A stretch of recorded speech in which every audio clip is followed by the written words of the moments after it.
How long are you going to continue to endure that spiritual warfare, that attack on your life? Why won't you be bold and pray bold prayers like David did?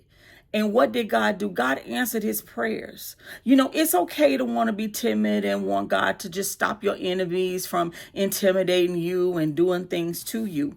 But God is your vindicator. God cares about everything that is concerning you, everything that is happening to you.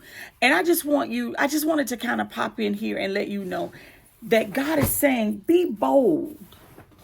Be brave in your prayers, just like David was. You know, for those of you who are under attack, God wants you to hear this. Psalms 54:5, David says, may the evil plans of my enemies be turned against them. Do as you have promised and put an end to them. What your enemy is plotting to harm you with, David prayed that God would do whatever they were intended to harm him with to them.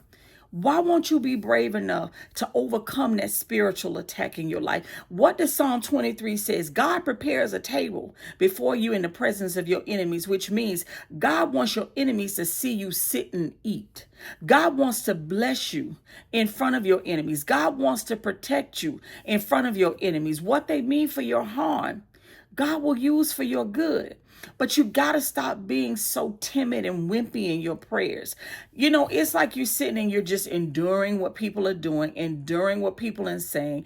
God is your vindicator. Why won't you? If you look through Psalms, David was constantly throughout the Psalms, God, destroy my enemies. God, killed them. God, do this to them. He wasn't afraid to ask God for exactly what he wanted. Why won't you do the same? God says in his word, he's no respect of persons. If he did it for David, he'll do it for you. He'll protect you.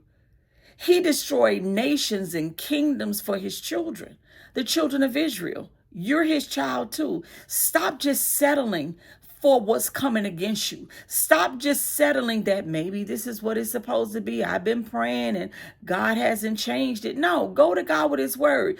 God, you said in your word, you are the same yesterday, today, and forever. God, you said in your word, you're no respect of persons. And David cried out to you and prayed that you would destroy his enemies. And God, you did it for David. And I know that if you did it for David, God, I believe even now you'll do it for me. So I want to thank you in advance, God, for protecting me from those who are coming against me. You said in your word that the enemies who rise up against me from one direction, God, you will cause them to flee in seven. Why won't you be bold, my sister and brother? And you're not doing it in disrespect.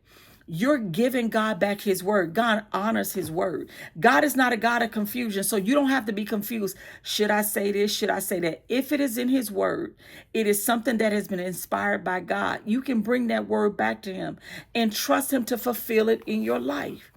You got to stop allowing this warfare to overtake you, because what it's doing is stressing you out. It's having you walk around in fear. It's having you walk around in confusion. God, when are you going to do something? God, when are you going to help me? God, when are you going to stop this? God is saying, when you be bold, when you pray bold, when you ask me for exactly what you want, and trust that if it's in my word, I want to do it for you. I just wanted to come in here and tell you, God wants you to know that he is for you.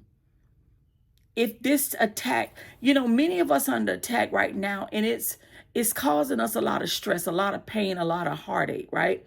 And we think we're praying. We are praying. I mean, I say we think we're praying, but are you really believing God to do what you're asking him to do? David believed that if I pray this way, God is going to do exactly what I'm asking him to do. He had enough confidence in God. He had enough relationship with God that he knew I could pray boldly and God would do what I asked. What is it? David asked God to repay evil to his enemies. He simply stated his confidence in God's promise. Proverbs 26:27 warns that those who cause trouble will reap trouble. What was intended for others may be blow up in their own face. I just want you to go to God boldly, my sister and brother. Be bold in your prayers. Tell God exactly what you want. Tell him to stop this anxiety, the fears, the doubts that are coming up in your heart, and the spiritual warfare that is happening in your life, and trust him to handle it. Give God back his word. God, you promised me. God, you said, whatever the promise is that you're standing on, give it back to God and trust him. Believe that he will accomplish it. I pray that you're blessed today, my sister and brother. Shalom.